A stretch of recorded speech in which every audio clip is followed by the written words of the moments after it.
Il y a de plus en plus de personnes âgées malades, mais pas beaucoup plus d'argent pour s'en occuper, les héberger et les soigner. La solution du ministère de la Santé? Des PPP pour réduire les coûts. La crainte, c'est que les patients fassent les frais de ces économies. Une de nos équipes a suivi de près la fermeture et le transfert d'une soixantaine de résidents vers le tout premier CHSLD, en partenariat public-privé. Enquête sur un nouveau concept qui, vous allez le voir, n'a pas encore fait ses preuves.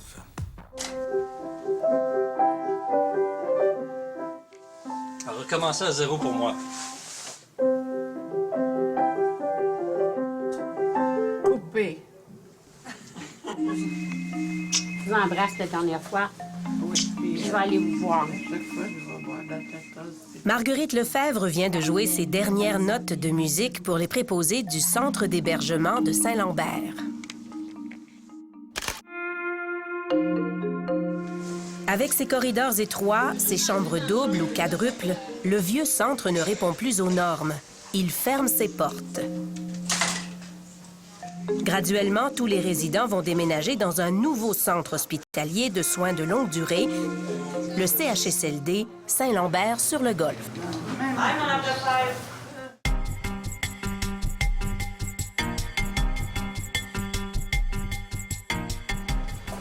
Bienvenue chez vous. Un accueil cordial dans un centre d'hébergement 5 étoiles, propriété de la star des résidences pour personnes âgées, Aidé Savoie, des résidences Soleil.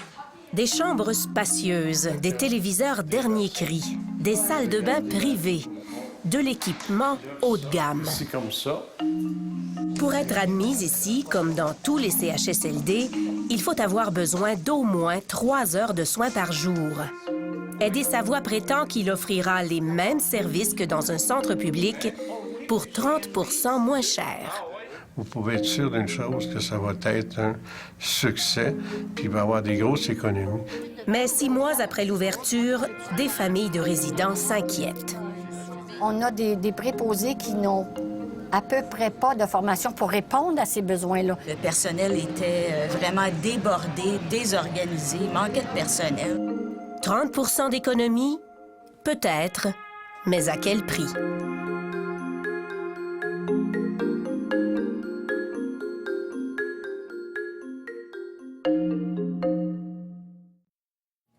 Novembre 2010. De retour au vieux centre d'hébergement. Les déménagements se poursuivent. Nous avons décidé de suivre l'histoire de près. C'est la première fois qu'on ferme un centre public pour confier les résidents à un centre privé. Les adieux sont difficiles. On est en famille ici.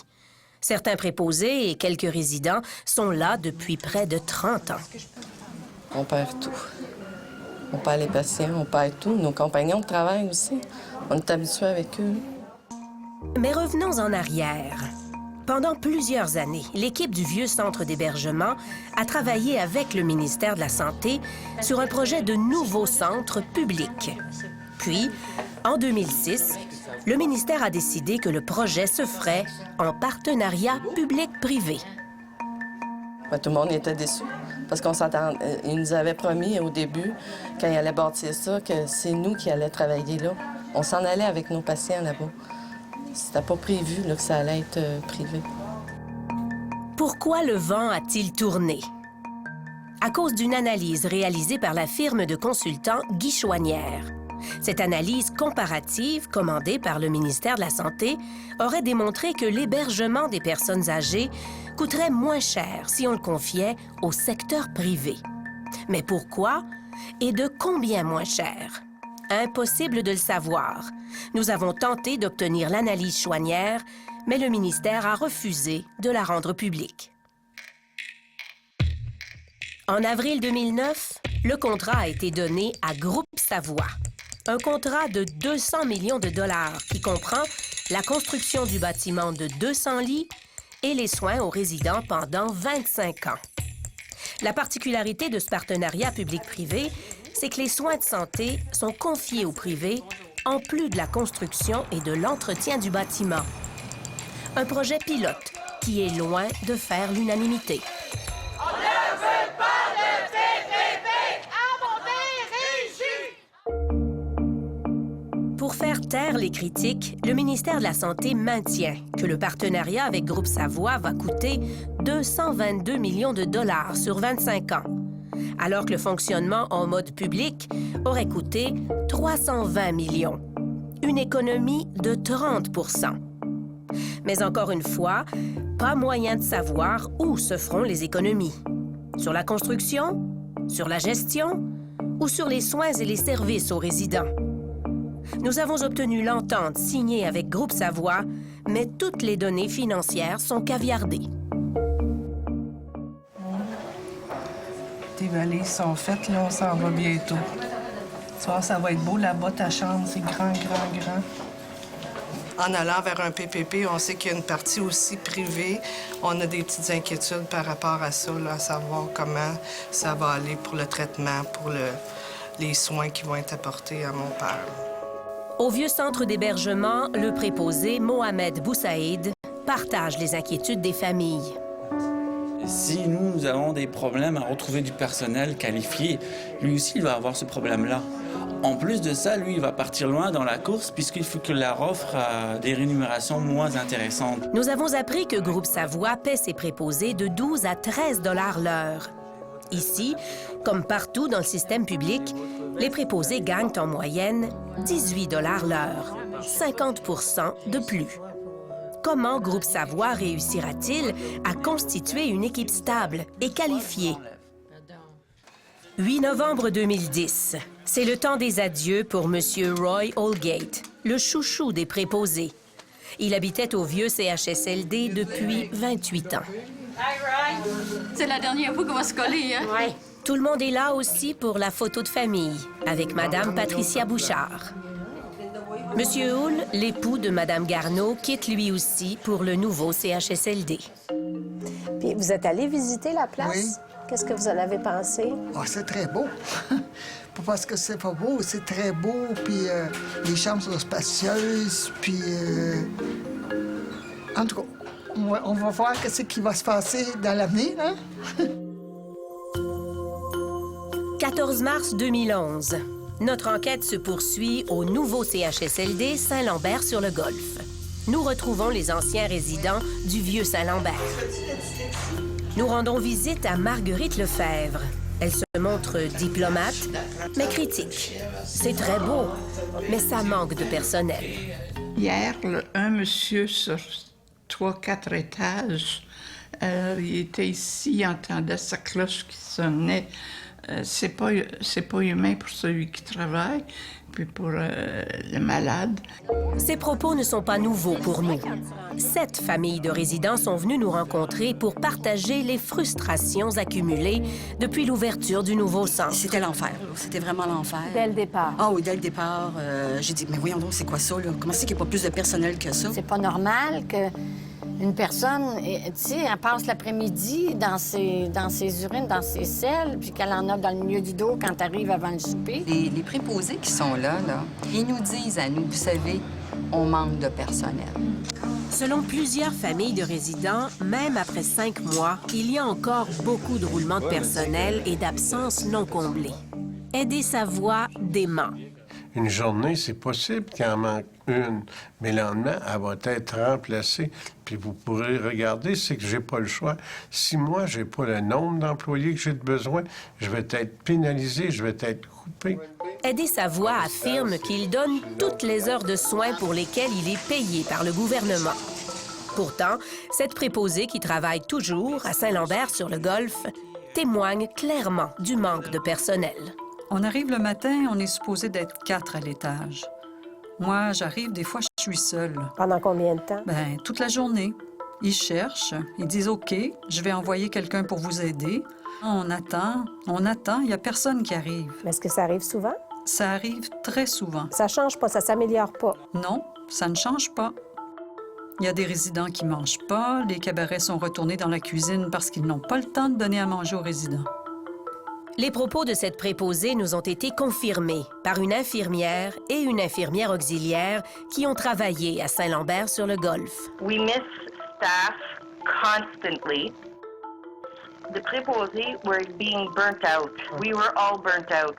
Nous sommes allés rencontrer Yvan Gendron, le directeur de l'Agence de la santé et des services sociaux de la Montérégie. C'est son équipe qui est responsable du contrôle de la qualité à Saint-Lambert-sur-le-Golfe. Les vérifications se font via des visites surprises. Combien de visites vous avez fait sans appeler avant d'y aller? Sans appeler? Écoutez, j'ai pas cette information-là, mais une visite vraiment, là, je dirais, bien complète, aléatoire, il y en a une seule. Yvan Gendron a été troublé par les propos des familles. Dans les jours qui ont suivi l'entrevue, son équipe est allée vérifier les registres de présence du centre Saint-Lambert-sur-le-Golfe. Yvan Gendron nous a rappelé pour confirmer que toutes les heures prévues au contrat avaient été données. Ils ont regardé de A à Z, personne par personne, heure par heure, étage par étage, employé par employé. Incompréhensible. Tout va bien dans les livres, mais sur le plancher, ça ne semble pas être le cas. Les besoins de la clientèle auraient-ils été sous-évalués? Faudrait-il revoir à la hausse le nombre d'heures de soins requises? Ils ont des cas trop lourds. Il y a des gens qui sont très hypothéqués. Il y a des résidents qui ont des problèmes cognitifs très sévères. Puis on a des préposés qui n'ont à peu près pas de formation pour répondre à ces besoins-là. L'autre explication possible au manque de services ressentis par les familles serait la compétence inégale des préposés aux bénéficiaires. Ça venait de sortir de l'école, là. Ça avait l'air plus de ça que du monde d'expérience en CHSLD. Il existe une formation de préposés aux bénéficiaires de 750 heures qui est reconnue par le ministère de l'Éducation. Cette formation est exigée dans tous les centres d'hébergement publics, mais pas à Saint-Lambert-sur-le-Golfe. Ici, une formation de quelques semaines peut suffire, en autant, nous dit-on, que le préposé ait au moins 1 an d'expérience. Moi, je travaille toute seule des fois. On m'envoie du monde qui a vraiment pas d'expérience. Ce sont des gens, je vous dis, ils savent même pas comment tourner les résidents, même pas capables de changer une culotte, de manipuler un lève-personne. Aider Savoie paie ses préposés 30 de moins que dans les CHSLD publics. Mais selon lui, ça ne pose pas de problème.